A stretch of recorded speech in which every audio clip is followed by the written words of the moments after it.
जय श्री श्याम प्यारे बच्चों, स्वागत है आप सभी का दोबारा से आपके अपने YouTube channel Saraswati Educare centre पर।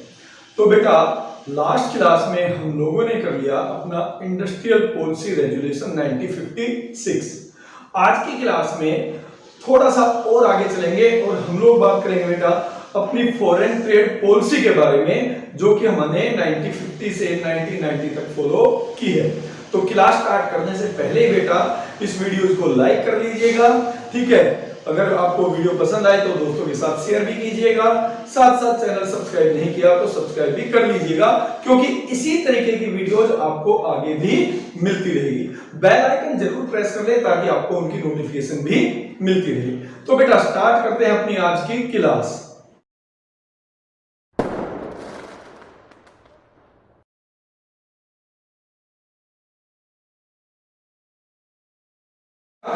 जो हमारे पॉलिसी मेकर्स थे उन लोगों ने 1950 से लेकर 1990 तक जो फॉरेन ट्रेड पॉलिसी अडॉप्ट की थी बेटा, उसका नाम था inward looking trade strategy. Inward looking trade strategy, और टेक्निकली हम लोग इनको बोलते हैं बेटा इंपोर्ट सब्स्टिट्यूशन पॉलिसी, ठीक है। इनवर्ड लुकिंग ट्रेड स्ट्रेटेजी, इसका मतलब था बेटा कि जो हमारी डोमेस्टिक इंडस्ट्री है उनको हमें प्रोटेक्ट करना है, उसको हमें प्रोटेक्ट करना है किससे? फॉरेन कंपटीशन से।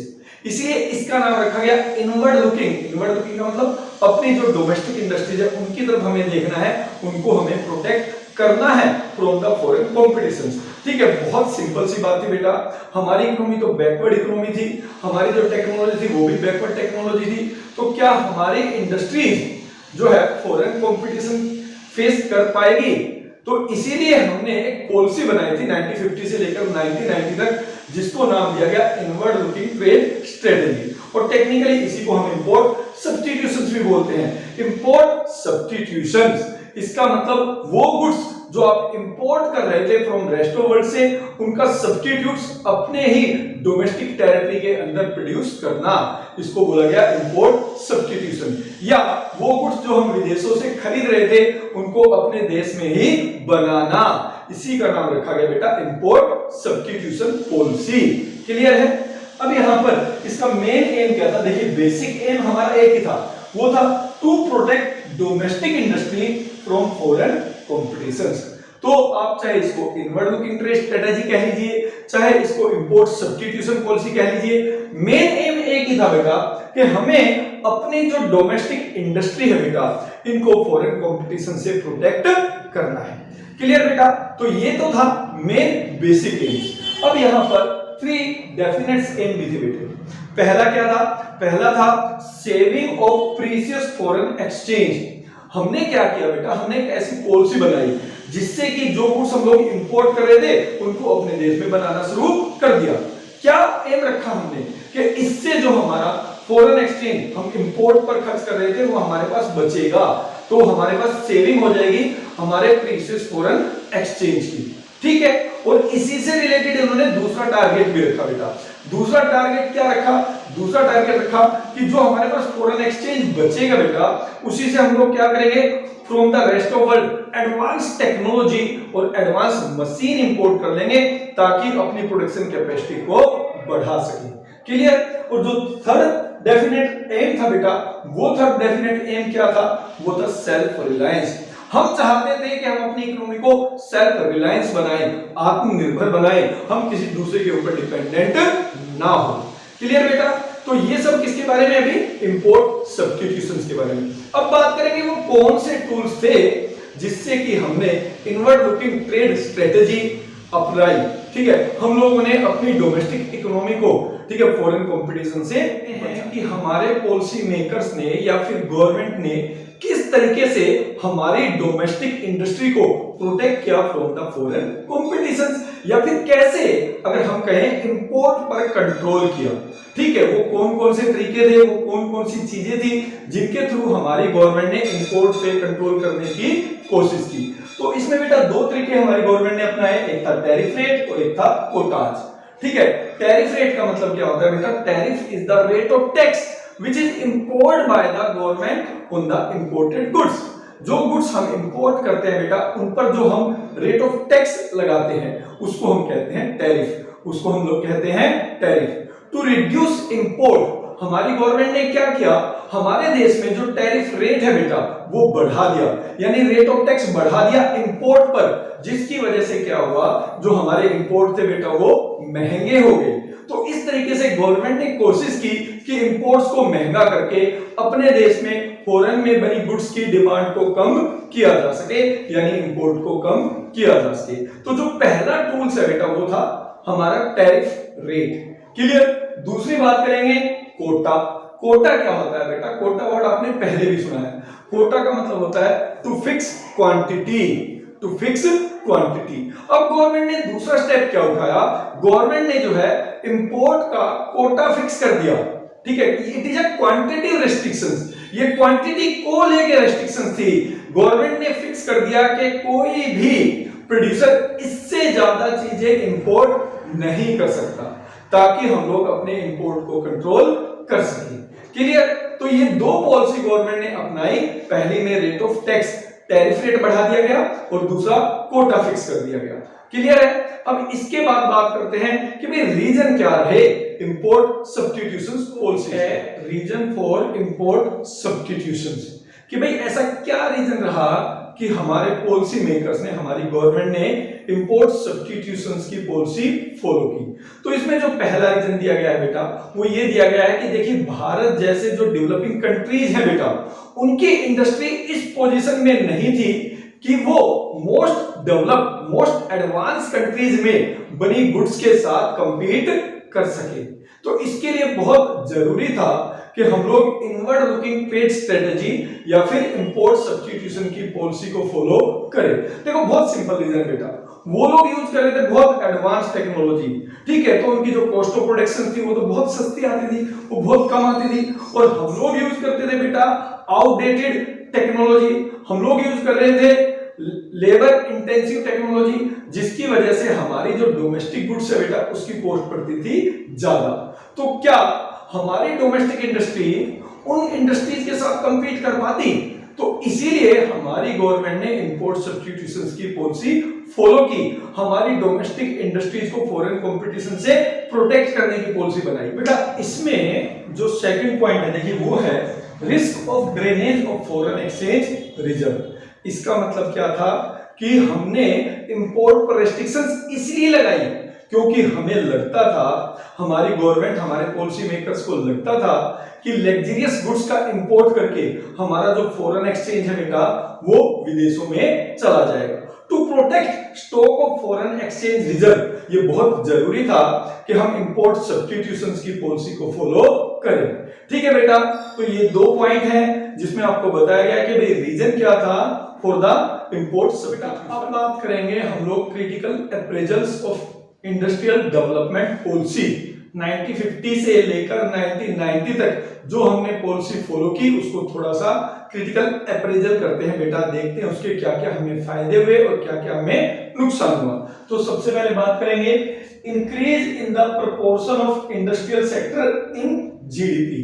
हमारी इस पॉलिसी की वजह से बेटा जो इंडस्ट्रियल सेक्टर का कंट्रीब्यूशन है टोटल जीडीपी में, उसका प्रोपोर्शन, उसका अनुपात बढ़ गया। अब ये कैसे कहेंगे, देखिए 1950 से 51 में इंडस्ट्रियल सेक्टर का जो जीडीपी में कंट्रीब्यूशन था इट वाज 11.8% ओनली, जबकि 1990 से लेकर 1991 में जो इसका कंट्रीब्यूशन है बेटा वो हो गया 24.6। ठीक है, फिर जो एनुअल ग्रोथ रेट रहा बेटा during this policy it was 6% per annum, 6% के अकॉर्डिंगली हर साल हमारा, ठीक है, इंडस्ट्रियल सेक्टर का प्रोडक्शन बढ़ा था, ठीक है, इंडस्ट्रियल सेक्टर की ग्रोथ बढ़ी थी। क्लियर। हमारी इंडस्ट्रियल पॉलिसी की वजह से ही अब हम लोग केवल जूट और कॉटन की मिलों तक सीमित नहीं थे, उनकी इंडस्ट्री तक सीमित नहीं थे, अब हमने अपने ही देश में इंजीनियरिंग गुड्स प्रोड्यूस करना भी स्टार्ट कर दिया था। इसके साथ साथ देखिए क्या लिखा है, and a wide range of consumer goods, बहुत सारी उपभोक्ता वस्तुएं भी हमने अपने देश में ही बनानी स्टार्ट कर दी थी। तीसरा जो बहुत इंपॉर्टेंट पॉइंट है बेटा इस पॉलिसी का वो है promotion of small scale industry. ये इस पॉलिसी का सबसे बड़ा अचीवमेंट रहा, जो हमारे देश में स्मॉल स्केल इंडस्ट्री एस्टेब्लिश की गई। ठीक है, इससे देखिए कितना बेनिफिट हुआ। पहला, जनरेट एम्प्लॉयमेंट। सबको पता है कि बेटा जो स्मॉल स्केल इंडस्ट्रीज है ये उन लोगों के लिए होती है जो कम पैसा लगाकर अपना बिजनेस स्टार्ट करना चाहते हैं, और जिन इंडस्ट्रीज में कम पैसा लगा हो, कम इन्वेस्टमेंट लगा हो बेटा, वो यूज करेंगे लेबर इंटेंसिव टेक्नोलॉजी।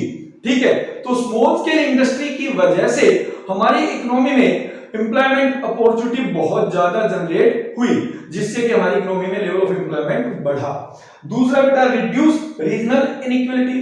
बेटा स्मॉल स्केल इंडस्ट्री में ऐसी कोई कंडीशन नहीं है कि इसको वहीं पर एस्टेब्लिश किया जाएगा जहां पर रॉ मटेरियल्स इजीली अवेलेबल हो, ज्यादा क्वांटिटी में अवेलेबल हो, जबकि लार्ज स्केल इंडस्ट्री के लिए कंडीशंस होती है कि आपको वो इंडस्ट्री वहीं एस्टेब्लिश करनी पड़ेगी बेटा जहां पर अपना रॉ मटेरियल्स है वो बहुत ज्यादा क्वांटिटी में अवेलेबल हो, क्योंकि लार्ज स्केल में we need more raw materials, जबकि स्मॉल स्केल इंडस्ट्री में ऐसी कोई कंडीशन नहीं है।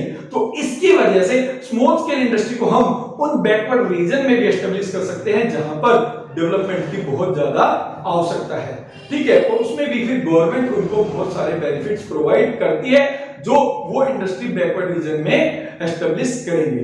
क्लियर? जैसे कि भैया टैक्स हॉलीडे या फिर टैक्स कंसेशन, पहले भी बात कर चुके हैं। तो इससे क्या हुआ, जो रीजनल इनइक्वालिटी थी, ठीक है, वो भी रिड्यूस हो गई, यानी स्मॉल स्केल इंडस्ट्री ने रीजनल इनइक्वालिटी को भी रिड्यूस करने में बहुत हेल्प की। तीसरा है बेटा growth with equity. Growth with equity. Growth with equity का मतलब क्या है कि अब हमारा जीडीपी बढ़ भी रहा है और जीडीपी में जो पार्टिसिपेशन रेट है वो ज्यादा है, यानी अब बढ़े हुए जीडीपी का बेनिफिट ज्यादा पॉपुलेशन को मिल रहा है। क्लियर बेटा? अब बात करेंगे अपने नेक्स्ट पॉइंट की। बेटा हमारी जो इंडस्ट्रियल पॉलिसी है उसकी एक फीचर थी प्रोटेक्शन फ्रॉम फॉरेन कंपटीशन, जिसको हमने नाम दिया था इंपोर्ट सब्स्टिट्यूशन। ठीक है, अब देखिए इस पॉलिसी के बहुत सारे फायदे भी थे तो बहुत सारे नुकसान भी हुए। तो क्या क्या हमें इसका बेनिफिट हुआ और क्या क्या इसका ड्रॉबैक्स रहे, एक बार ये देखते हैं। देखिए बेनिफिट क्या हुआ कि India develop electronic and automobile industry in India, यानी हमने अपने ही देश में इलेक्ट्रिक और ऑटोमोबाइल इंडस्ट्री एस्टेब्लिश कर ली, जो शायद बिना इंपोर्ट सब्स्टिट्यूशन की पॉलिसी के बिना पॉसिबल नहीं था। अगर इंपोर्ट सब्स्टिट्यूशन की पॉलिसी नहीं होती तो शायद कभी भी हम लोग अपने ही देश में इलेक्ट्रॉनिक और ऑटोमोबाइल इंडस्ट्री एस्टेब्लिश नहीं कर पाते। क्लियर? ये इसका पॉजिटिव एस्पेक्ट था, बट इसके ड्रॉबैक्स भी थे। ड्रॉबैक्स क्या रहा बेटा? Fail to develop a strong export sectors. हम लोगों ने इंपोर्ट सब्स्टिट्यूशन की पॉलिसी अपनाई बेटा। इंपोर्ट सब्स्टिट्यूशन का मतलब था कि जो गुड्स हम इंपोर्ट कर रहे थे उनको हमने अपने ही देश में प्रोड्यूस करना शुरू कर दिया, या डोमेस्टिक प्रोड्यूसर्स ने उनको प्रोड्यूस करना शुरू कर दिया। देखिए इससे क्या हुआ, हमारा फॉरेन एक्सचेंज गया नहीं। ठीक है, हमने अपना फॉरेन एक्सचेंज बचा लिया, but basically we need to focus on our export orientation policy. उस टाइम हमारी आवश्यकता थी कि हम एक ऐसी पॉलिसी बनाते जो हमारे एक्सपोर्ट को प्रमोट करती। तो इस पॉलिसी की वजह से, इंपोर्ट सब्स्टिट्यूशन की पॉलिसी की वजह से हम लोग कभी भी 1990 तक अपना एक्सपोर्ट जो है वो स्ट्रॉन्ग बेस नहीं बना पाए। ये इसका पहला ड्रॉबैक्स। दूसरा देखिए बेटा, ड्यू टू प्रोटेक्शन पॉलिसी, ठीक है, जब हमने अपनी डोमेस्टिक इंडस्ट्रीज को प्रोटेक्ट कर लिया from the competition of the foreign companies industries, तो उससे क्या हुआ, जो हमारी डोमेस्टिक इंडस्ट्रीज थी बेटा, उन्होंने कभी कोशिश ही नहीं की। Most of the domestic companies do not try to improve the quality of their goods. उन्होंने कभी भी अपनी गुड्स की क्वालिटी इंप्रूव करने की कोशिश ही नहीं की, और उसकी वजह से क्या हुआ बेटा, कंज्यूमर को उन्हीं गुड्स को, लो क्वालिटी गुड्स को कंज्यूम करना पड़ा जो वो प्रोड्यूस करके दे रहे थे, क्योंकि उनको कोई टेंशन ही नहीं थी, उनको कोई खतरा ही नहीं था, क्योंकि वहां पर कोई कंपटीशन नहीं था। क्लियर? अब बात करेंगे अपनी नेक्स्ट पॉलिसी जो कि लाइसेंसिंग पॉलिसी थी। लाइसेंसिंग पॉलिसी ने गवर्नमेंट को बहुत हेल्प की। गवर्नमेंट लाइसेंसिंग पॉलिसी के थ्रू कंट्रोल कर पाई, मॉनिटर कर पाई बेटा अपनी प्रोडक्शन एक्टिविटीज को, खासकर प्राइवेट सेक्टर की एक्टिविटीज को। बट इसके भी ड्रॉबैक्स रहे। देखिए पहला ड्रॉबैक्स क्या रहा बेटा, misuse by the big industrial houses. जो बड़े बड़े इंडस्ट्रियल हाउसेज थे बेटा, उन्होंने बेकार में ही लाइसेंस लेकर रख लिया। लाइसेंस किस लिए लिया? ठीक है, इस लॉ का सबसे ज्यादा बेनिफिट इन्होंने उठाया, बिग इंडस्ट्रियल हाउसेज ने। ठीक है, इन्होंने क्या किया, लाइसेंस ले लिया नॉट टू प्रोड्यूस गुड्स, इसलिए नहीं लिया कि वो गुड्स प्रोड्यूस करना चाहते हैं कोई, बट इसलिए ले लिया कि वो कंपटीशन खत्म करना चाहते हैं। वो नहीं चाहते कि उसका लाइसेंस किसी छोटी या दूसरी फर्म को मिले।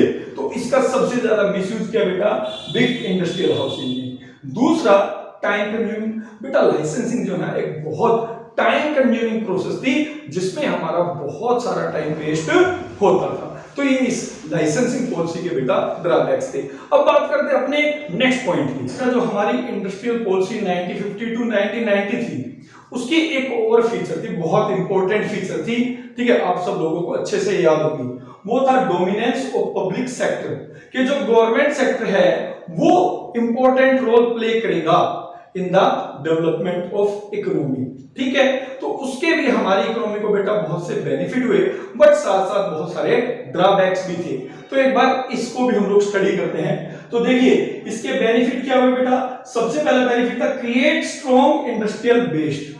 ठीक है, पब्लिक सेक्टर की पार्टिसिपेशन की वजह से, पब्लिक सेक्टर के मेन रोल प्ले करने की वजह से हमारी इकोनॉमी में जो इंडस्ट्रियल बेस बना वो बहुत स्ट्रॉन्ग बेस बना फ्रॉम 1950 टू 1990।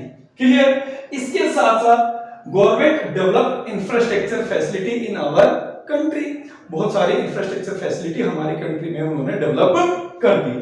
तीसरा बेटा डेवलपमेंट ऑफ बैकवर्ड एरियाज, जो हमारे बैकवर्ड एरियाज थे बेटा वहां पर डेवलपमेंट किया गया। ये फैक्ट है कि अगर यहां पर यही काम प्राइवेट सेक्टर को देते तो शायद प्राइवेट सेक्टर इनमें से कुछ भी नहीं करता, वो केवल उन्हीं इंडस्ट्री को डेवलप करता जो उनको प्रॉफिट मैक्सिमाइज करने में हेल्प करेगी। तो ये सब किसकी वजह से हुआ, ये सब हुआ बेटा डोमिनेंस ऑफ पब्लिक सेक्टर की वजह से। तो ये थे पॉजिटिव एस्पेक्ट्स, बट इसके बहुत सारे ड्रॉबैक्स भी रहे। अब बात करेंगे उन ड्रॉबैक्स की बेटा। देखिए ड्रॉबैक्स पहला, monopoly in non essential area. समझिए गवर्नमेंट ने 1950 से लेकर 1990 तक मोनोपोली बनाए रखी ऐसी गुड्स पर जो कि हमारी इकोनॉमी के लिए बहुत ज्यादा अनिवार्य नहीं थे। वहां पर प्राइवेट सेक्टर अपना पैसा इन्वेस्ट कर सकता था। अब सोच के देखिए कि हमारी गवर्नमेंट जो बेटा जूते से लेकर और ब्रेड तक खुद बना रही है, तो इसकी ऐसी कोई आवश्यकता नहीं थी। इसका जो सेकंड पॉइंट है, सेकंड पॉइंट देखिए, many public sector incurred huge loss but continue to function. यानी 1950 से 1990 की जो हमारी पॉलिसी थी तो उसमें बहुत सारी पब्लिक एंटरप्राइजेज, गवर्नमेंट एंटरप्राइजेज बेटा बहुत ज्यादा लॉस में चल रही थी और वो हमारी इकोनॉमी के लिए डेड वेट लॉस बनी हुई थी, बट हम चाहकर भी उनको बंद नहीं कर पा रहे थे क्योंकि गवर्नमेंट एंटरप्राइजेज को बंद करना इतना आसान नहीं था। तो ये भी एक प्रॉब्लम रही बेटा पब्लिक सेक्टर के डोमिनेट करने के बाद। अब तीसरा जो पॉइंट है ये आपके पहले पॉइंट से ही रिलेट करता है। तीसरा पॉइंट है monopoly of public sector criticised by the many scholars. बहुत सारे जो विद्वान हैं बेटा, बहुत सारे जो स्कॉलर्स हैं, उन्होंने जो मोनोपोली थी पब्लिक सेक्टर की उसको लेके पब्लिक सेक्टर की या गवर्नमेंट की बहुत क्रिटिसाइज किया गया। ठीक है, क्यों क्रिटिसाइज किया गया, क्योंकि इनमें से बहुत सारे एरिया ऐसे थे जहां पर प्राइवेट सेक्टर इन्वेस्ट कर सकता था, तो वो सारा एरिया प्राइवेट सेक्टर के लिए छोड़ सकते थे, बट वहां पर भी गवर्नमेंट ने अपना ही पैसा इन्वेस्ट किया जबकि ऐसी कोई आवश्यकता नहीं थी। क्लियर बेटा। तो ये था आपका सेकंड चैप्टर। तो आज की क्लास में हमारा सेकंड चैप्टर कंप्लीट हो गया। अब हम लोग स्टार्ट करेंगे बेटा अपना third chapter, new economic policy LPG. Right. अगर वीडियो अच्छी लगे तो बेटा दोस्तों के साथ शेयर जरूर कीजिएगा और कमेंट करके भी बताइएगा। कमेंट ना करें तो जय श्री श्याम ही लिख दीजिएगा। It will help us, it will motivate अस। ठीक है, अब मिलेंगे अपनी नेक्स्ट क्लास में, तब तक के लिए जय श्री श्याम।